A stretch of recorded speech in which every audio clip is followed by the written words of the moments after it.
위정편 사장은 정치와 교육에 대한 장인데, 그 배경은 공자는 자신의 평생을 해고하면서 자신의 수양과 발전 과정을 요약한 기절입니다.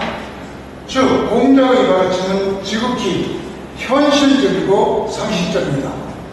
그러나 사실 그는 범인이 아닌 아주 뛰어난 사람으로 후세 사람들이 그를 거의 생기 지지한 사람이라고 말합니다.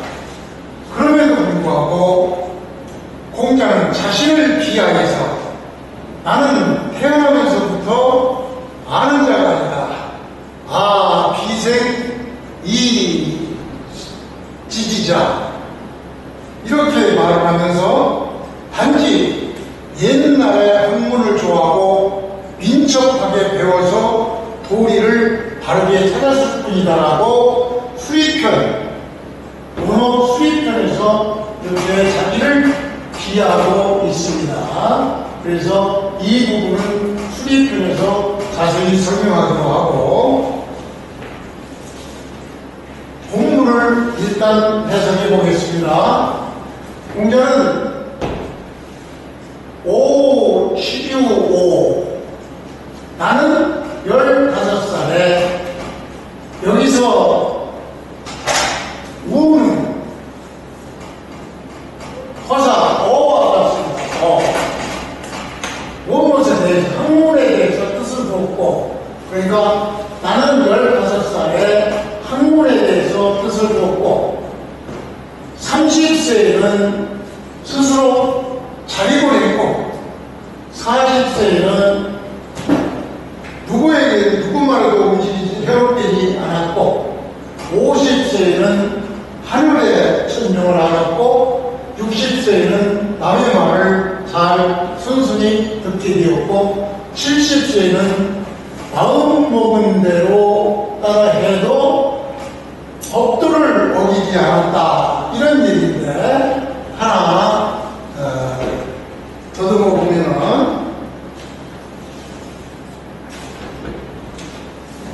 15세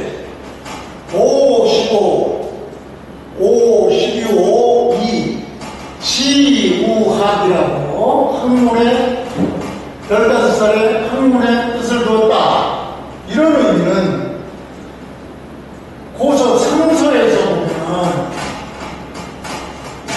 왕이나 귀족의 자제들은 15세 수학에 들어갔다고 나옵니다.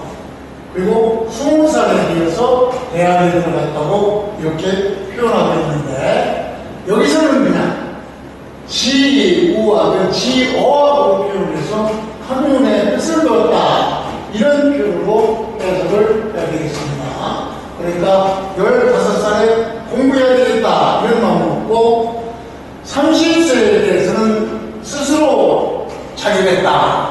즉 15세부터 학문을 갖기 시작해서 30세 되면 떳떳한 사회인으로서 자립하고 행동하겠다, 이런 얘기인데, 이것을 주장은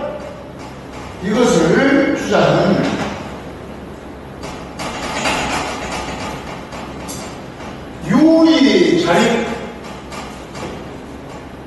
다시 말해서 자립, 스스로 서는 바, 섬이 있은 바, 그러니까 스스로 섬에 있어서, 즉 수지호, 다시 말해서 확고하게 서고 확고함을 가지고 이 무소사지의, 여기서 사는 공부 이외의 다른 잡다한 일들을 의미합니다. 그러니까 단지 자기는 확고하게 서서 공부할 것만을 생각을 했지, 다른 일에는 뜻을 두지 않았다, 이런 표현으로 주장은 공자의 30세의 모습을 표시한 바 있습니다. 다시 말해서 세속적이거나 부귀나 권력에 흔들리지 않았다, 이런 말이죠. 그리고 40세는 주로 자기의 학문이나 신념이 확고하여 다른 것에 미혹되는 일이 없었다, 이렇게 자기의 인생사를 더듬어 왔습니다. 다시 50세에는 50유 지천령이라고 해서 이 지천령에 대해서는 논어소를 만든 형명이라는 사람은 이것을 논어소에서 이렇게 표현을 했습니다. 공자 40세 합격. 다시 말해서 공자는 47의 여기서 주역을 말합니다. 주역을 공부하였고, 주역을 공부해서 지 50세가 되어서는 국리진성에서 모든 사업의 이치, 하늘의 도리를 구명하게 되었고, 지천명 지희종이야. 그래서 하늘에 내려진 어떤 사람의 본성을 처음부터 끝날 때까지 자기의 분수를 알고 하늘의 명령을 따랐다. 이렇게 형병은 논어소에서 공자의 50세를 이렇게 얘기했습니다. 다음에 62수는 이것을 주장은 이렇게 표시를 했습니다. 62수는 다시 말해서 남의 말을 넓은 아량으로 긍정적으로 받아들였다, 이런 의미인데, 주장은 이거를 성입신통이라고 해서 남의 말소리를 남의 말소리를 다 듣고 마음을 통하고 무소의요, 그 마음을 알아주고 그 마음을 알아주고서 부정하거나 거역하지 않으면 이 지각의 어떤 그 깨달음에 지극하게 이르면 그는 불사이 득지, 아무 생각하지 않아도 얻게 된다, 오를 얻게 된다. 즉 남의 말의 시비를 따지지도 않으면서도 이렇게 60이 되면 바르게 알 수 있다라고 주장은 논어집주에서 이렇게 표현을 했습니다. 그리고 72용 신소요, 70에 대해서는 마음이 욕심하는 바, 마음이 말하는 대로 따라고, 그러니까 마음이 시키는 대로 행동을 해도 불유구, 여기서 유는 바로 넘을 유, 지나갈 유, 뛰어넘을 유, 그거는 법규를 뛰어넘지 않다. 즉 위반된 내용을 하지 않는다. 즉 수양과 마음과 몸이 하나로 만들어져서 법도나 규범을 넘어서지 않는다, 위반하지 않는다, 이렇게 자기 평생을 회고하였던 것입니다. 이렇게 공자는 자기는 평범하다고 하면서 이렇게 살아왔는데, 그러면 일반 사람들도 부지런히 배우고 노력하면은 이상과 같은 공자가 살아왔던 그런 단계를 거쳐서 군자가 될 수 있으니까 그 단계를 따르라고 나누어 설명을 한 것입니다. 의정편 5장은 정치와 교육에 대한 얘기인데, 당시 문화의 기운은 실권이 없었습니다. 다시 말해서 당시의 권력 구조는 주나라의 천자와 그 밑에 천자가 지정한 제후국들,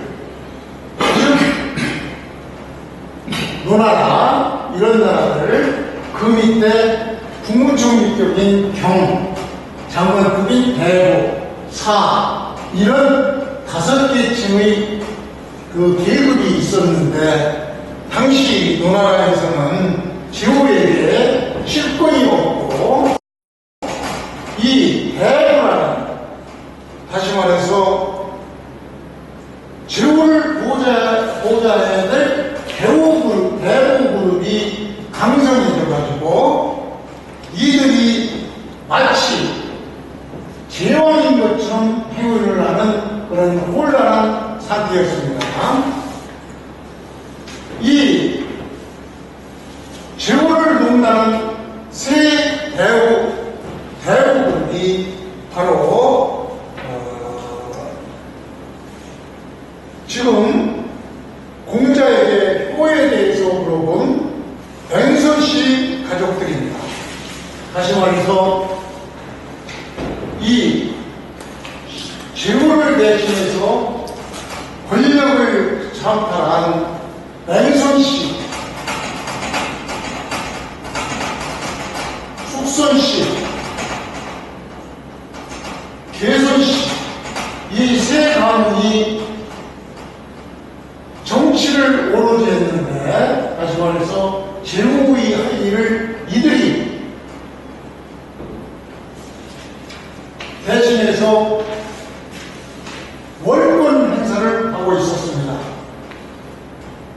실질적인 국가 권력 행사를 행사한 맹선씨 이 가족들 그들이 이렇게 실질적인 통치행위를 하게 된 이유는 바로 이들에게 군사권과 토지 소유권이 주어져 있기 때문에 막강한 군사권과 토지 소유권을 가지고 제후를 협박하고 제후를 대신해서 나라를 통치하는, 그래서 이 맹선씨 가문이 심지어 당시 어떤 일까지 했느냐, 천자만이 할 수 있는 8일 무학, 3편에 8일편에 나오는 8일 무학을 자기들 제사를 지낼 때 연주했고, 그리고 태산에서는 천자만이 제사를 지내는데 천자를 대신해서 이들이 태산에서 죄를 지내는 이러한 그 참혹한 행위를 일삼고 있었습니다. 이런 그 나쁜 일을 행하고 있는 맹선씨 가문의 맹의자가 효에 대해서 공자에게 물었던 내용입니다. 그래서 이 본문을 보면은 맹의자 문효 자왈 무의 하고 대답을 했고, 번지어 좌보지왈 맹선 무효어하. 즉 맹의자라는 사람은 노나라 대부입니다. 제후 밑에 대부인데, 이 대부라는 사람이 그 부친 맹의자라고 있습니다. 맹의자 대신 맹의자가 죽으면서 유언으로 자기가 죽으면 예의를 공자에게 가서 배워라 이렇게 말한 유언을 따라서 맹의자는 효에 대해서 공자에게 물어봤던 것입니다. 그러니까 효에 대해서 물어보니까 공자는 효가 뭡니까? 이렇게 묻자 공자는 그 대답을 무의라, 위반하지 말라, 이 한마디가 엄청난 의미를 가지고 있는데, 이건 좀 이따 자세히 설명해 드리기로 하고, 다시 말해서 예의에 위반하지 말라 이렇게 지체가다시피 얘기를 했으면, 그래서 번지라는 공자의 제자가 있는데, 번지는 공자보다도 36세나 어린 그 제자가 자고지왈 공자는 이 권지에게 지는 지시대명으로서 권지를 가르치죠. 권지에게 고하여 말하기를 맹성가들 아까 얘기한 이 제후를 농락한 배우들이 한 가족인 맹선씨 이 가족들이 나에게 효에 대해서 묻더라. 그래서 공자는 나는 대답하기를 무의라고 대답을 했다. 이렇게 얘기하니까 권지가 말하기를 어찌야 무슨 말씀입니까? 이것이 그러니까 무의라는 말이 무슨 말씀입니까? 라고 물으니까 공자는 대답하기를 생사지이에 사의 뒤에 부모나 왕이나 윗사람을 모신다 그랬는데 이때는 이 지가 부모를 의미합니다. 부모, 그러니까 부모가 살아계실 때 부모를 모시는 것은 예로서 해라. 그러니까 부모가 살아계실 때 예로서 부모를 모시고 돌아가시면은 여기도 지가 부모입니다. 부모를 예로서 장례를 지내고 제지이게 예로서 제사를 지내야 된다라고 공자는 권지의 물음에 대답을 해줬던 것입니다. 당시 노나라는 그 제후들이 실권이 없었고 아까 얘기한 맹선씨, 중선씨, 개선씨 이 3대부가 월권 행위를 했습니다. 이들은 군사권과 토지권을 정의하고 노나라 제후보다도 큰 세도를 부렸습니다. 이때 월권 행위를 한 예 중에서 천자만이 할 수 있는 주나라 왕인 천자만이 제사 지낼 때 8일의 무화, 이 8일이라는 3편에 8일편이 나오는데 이 제사 지내는 방식에 대한 그것을 상수하고 있습니다. 여기에 보면은 천자는 8일이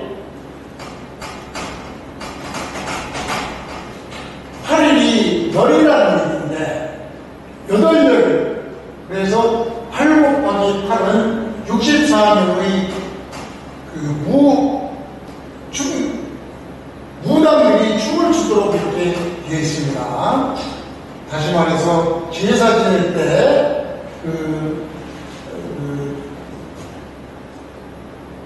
춤추는 사람들을 제한시켰는데 천자만이 8일을 갈 수 있습니다. 그래서 64명이 나와서 그 제사를 지낼 때 춤을 추고 제후는 36명, 경이나 대부는 16명, 사제는 4명 이렇게 엄격히 제한되어 있는데도 불구하고 대부분인 맹선씨 가족들이 천자가 지내는 8일로 제사를 지내는 그런 예에 어긋난 행동을 하고 있었습니다. 비례는 무더라고 예가 아니면 도가 아니다 이런 말했듯이 이렇게 예에 어긋난 행동을 한 대의자가 아까 공자에게 효에 대해서 물었는데 그는 묻고 싶어서 물은 것이 아니라 자기 아버지 맹의자는 공자를 존중했던 한 인물인데 맹의자가 죽으면서 내가 죽으면은 공자에게 가서 예를 배우라고 한 유언한 바에 대해서 공자를 찾아가서 효에 대해서 물었던 것입니다. 그러자 공자는 무의라고 한마디로 써붙였습니다. 무의. 이거는 예의에 어긋나는 짓을 하지 말라.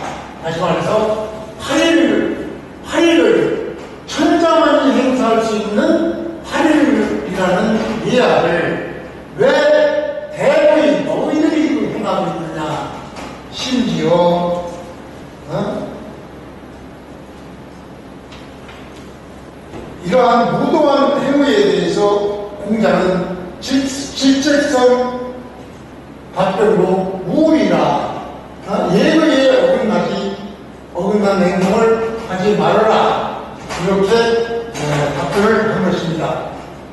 이 말 속에는 붙인 맹의가의 뜻을 계승하는 효에도 합당하고 무도한 행동을 상가하는 뜻이 포함되어 있습니다. 즉 부모에 대한 효도를 자기의 신분, 질서, 위계 질서를 지키는 예의 도리를 바탕으로 해야 한다는 가르침이 바로 이 얘기인 것입니다. 그래서 결론적으로 논어의 해석은 한글 글자를 하나하나 해석하는 그런 의미가 아니라 이 무이라는 짧은 말 속에 어떤 것들이 포함되어 있느냐, 이 짧은 말 속에 담겨져 있는 역사적 사실, 정치적 상황, 각종의 그때의 상황을 파악하여 문맥에 맞게 해석을 해야 합니다. 그래서 제가 그 말 속에 함축되어 있는 말들을 찾아내기 위해서 항상 역사적 사실을 여러분들에게 얘기했던 것입니다. 그러니까 이런 문맥 속에 숨어있는 한문은 가장 축약된 표현이기 때문에 이 말 속에 숨겨져 있는 것, 또 모두가 알 수 있는 말들, 생략된 말들, 이런 것들을 찾아내서 특히 이 말 속에 담겨져 있는 역사적, 정치적, 시대적 상황을 맞게 해석해야 참다운 한문 해석이